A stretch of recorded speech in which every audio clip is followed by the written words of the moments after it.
Are you trapped in the addiction to bettering yourself? I'm Ann Margaret with Raise the Vibration, and today we're talking about emotional health and our relationship to this addiction that we collectively have of getting better and better and better and better and better. Thanks so much for joining me. If you like, grab a little piece of paper or a pen. You can jot down some notes for you in particular to be personalizing this message today. I come to you every weekend for a 15-minute message on something that matters in your life and helps you to raise your vibration in a natural way. So today we're talking about this addiction to getting better. There is nothing wrong with wanting to better ourselves. First of all, I have to disclaim that, of course, right? But there is a tendency where we get into a vicious cycle about never, and that really results in our never being satisfied with where we are currently, presently, in this moment. It's always like, oh, I just attained that. Now what's next? I'm guilty of it too, guys. So we are constantly inundated with these messages that we need something else in order to complete us.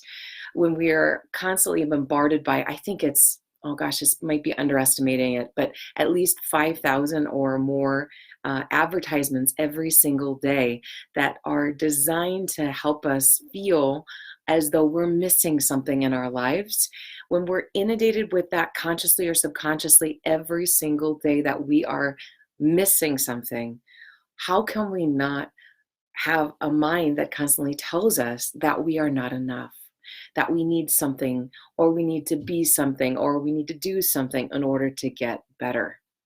So we are facing a real challenge in our society today because we're constantly getting this message from this consumerism society, and we have to go out and get things that we need, of course. But when we're inundated unconsciously and subconsciously with these ads, this advertising, this marketing that is designed to leave us feeling inadequate, we have quite a lot to deal with. So one thing we can do, and I'm going to go into a metaphor in just a little bit about that will really help put into our perspective how we can navigate these ups and downs of feeling inadequacy or feeling like we need to do something in order to get better. But hold off on that. The first thing that we can do is be mindful of what we're surrounding ourselves with, of how we're feeding our brains. Now, this might seem like a very, very simple and obvious step, but very few of us do it. Now, fortunately, we have the luxury of turning off commercials. We have the luxury of opting out of the pop-up ads that happen on our internet, on our computer, on our TVs. So, but many of us don't opt for that because it might cost a couple extra dollars a month, or it might just be a fine nuisance that we're willing to live with. But what we don't understand is the subconscious impact that's really quite devastating of being inundated by this marketing consistently. So the first thing that we can do is be mindful of what we're allowing into our conscious and unconscious realms.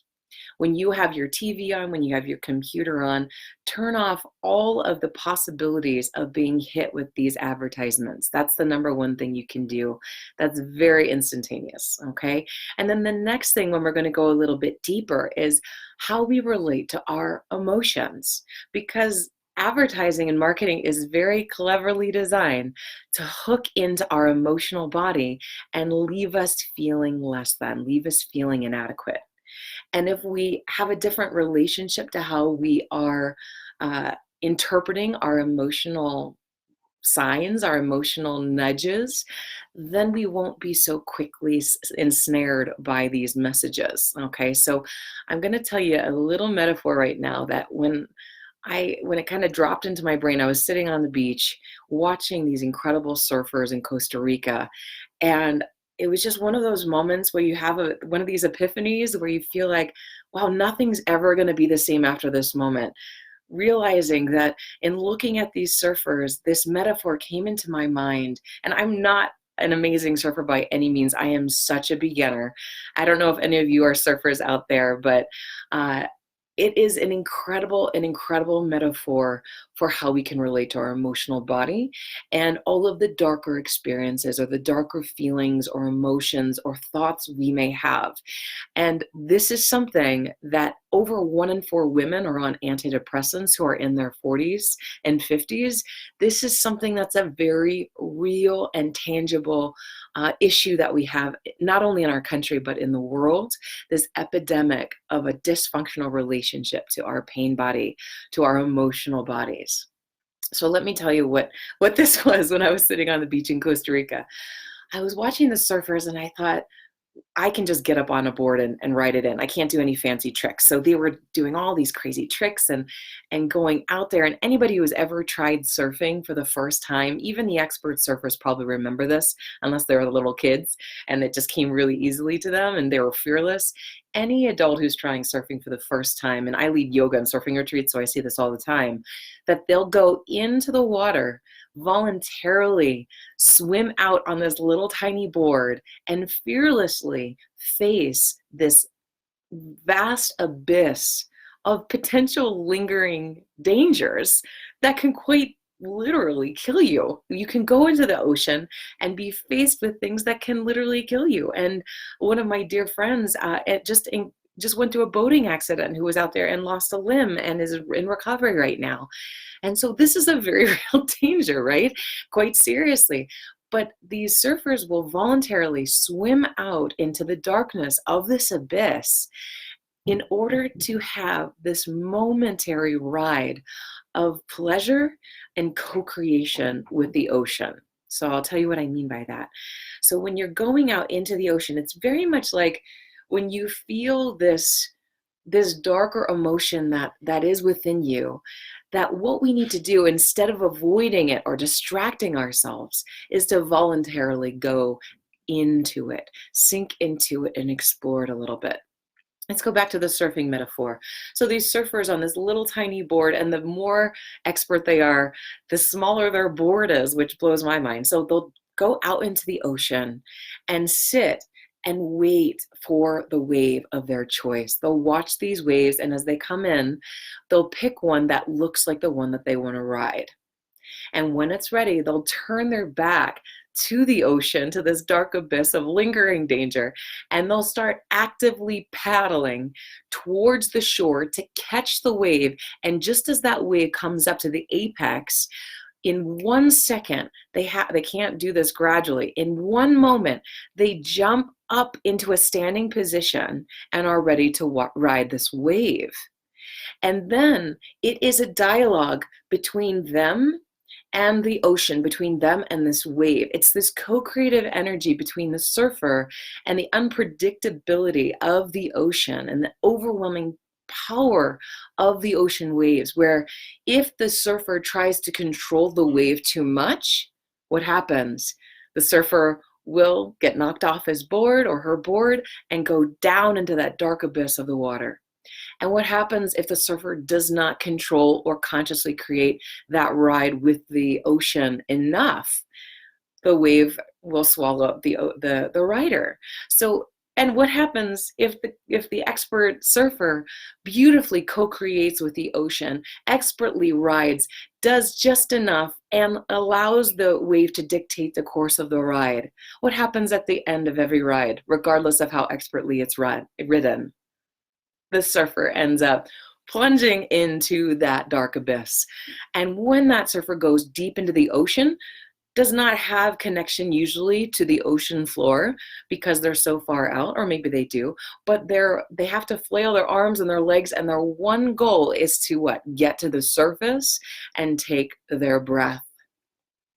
Okay, that's it. That's the entire ride. But what happens after that?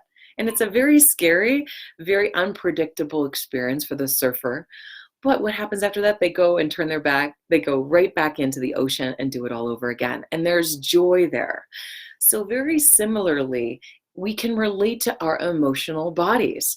When we have this rising wave of emotion in our bodies, rather than try and control it or push it down or let it overwhelm us and take us down into the abyss of those dark waters, we can be like that expert surfer and learn how to navigate those emotional waves as they come up, to welcome them, to recognize that they have some gift for us. Now, Esther Hicks, who channels the energy Abraham, some of you may be very familiar with Abraham Hicks, talks about our emotional guidance system. And I love that she phrases it quite in that way, because we relate to our emotions, the darker, more negative ones like anger and grief and depression and frustration and disappointment, like they're new nuisances, like there is something that's going to keep us from being alive. But just like the painter needs those shadows and those darker colors to paint a beautiful complete picture or painting, so too do we need those darker emotions to understand the fullness of the gamut of our human experience.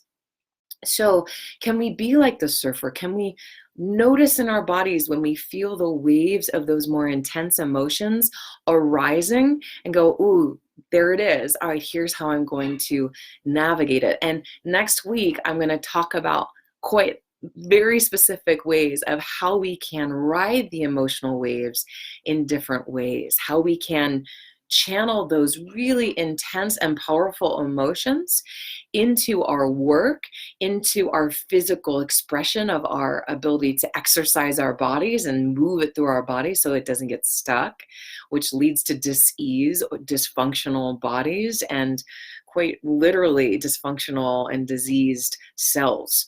So we'll get into that next week. Join me next weekend for that. But for this week, I also want to pull a card from both that I usually do each week to give us a little bit more insight into this emotional realm and how we can shift our relationship to it. So let's go ahead and do that now. But when you're encountering your emotions this week, I want you to think about that surfing metaphor, that when you feel the rising of that emotional wave in your body, notice it right away and feel it fully. Consciously allow it to dictate whatever you're feeling. Of course, it's going to come up rather than just push it down. And then see if you can breathe through it and be curious about it. We'll go more in depth into how to do that next week, since I only have 15 minutes with you this week. So we'll build on that surfing metaphor next week, all right? And this has everything to do with why we get addicted and hooked into these marketing images of how we can get better, better, better, better, better. What we can do most instantaneously is right now feel at peace with exactly the way we are. And that has everything to do with our emotional health. Okay, let's go ahead and choose this. This is Athena, Inner Wisdom. You know what to do. Trust your inner wisdom and take appropriate action without delay. Okay, this is a great card for our emotional health. It's reminding ourselves that we actually know what's best for us more than anyone else in the world knows. If we allow ourselves to close our eyes and tap into that sixth chakra, and I happen to be wearing the color of the sixth chakra today, it's the indigo color. Meditate on that color. Remember that, have you ever done that? You've asked everybody what you should do, even though you really do know what it is that you should do. In the end, you end up doing that. That's what that card is telling us today. Really trust your inner wisdom. Listen to your emotional guidance system. Maybe it's telling you to rest. Maybe it's telling you to take a break from that person. Maybe it's telling you that, this job really isn't serving you or working out, or the relationship is not really, it needs to be addressed. It needs to be dissected and communicated to your partner, the issues that are happening, okay? There's a lot of reasons we feel these dark emotions. And it's important that we recognize it's because we're very disconnected from how our lives can truly unfold. Okay, let's pick here. Ooh, interesting card today. The beggar is the archetype for today. Confronts empowerment at the level of physical survival. Awakens the spiritual authority of humility, compassion, and self-esteem. This archetype is quite literally telling us today that we need to remember that when our emotions come up, whatever we're being triggered by in that moment, we might feel like the fight or flight mechanism, that of survival, is coming up. But what it's triggering is something far deeper within us. So we might be upset with our partner, and we might feel like if they don't get it, we're going to die, or that this feeling is like it's threatening our egoic survival. But put it in perspective, take a breath, and remembering that you're going to work it out, that it's triggering something far deeper, and we're going to go into that next week in more depth. And the shadow attribute is dependence on others on the exclusion of effort. Okay, so being in the driver's seat of your own life, being your own advocate. Okay, love you all. Until next time, keep raising the vibration. I'll see you next week. Okay, bye everybody.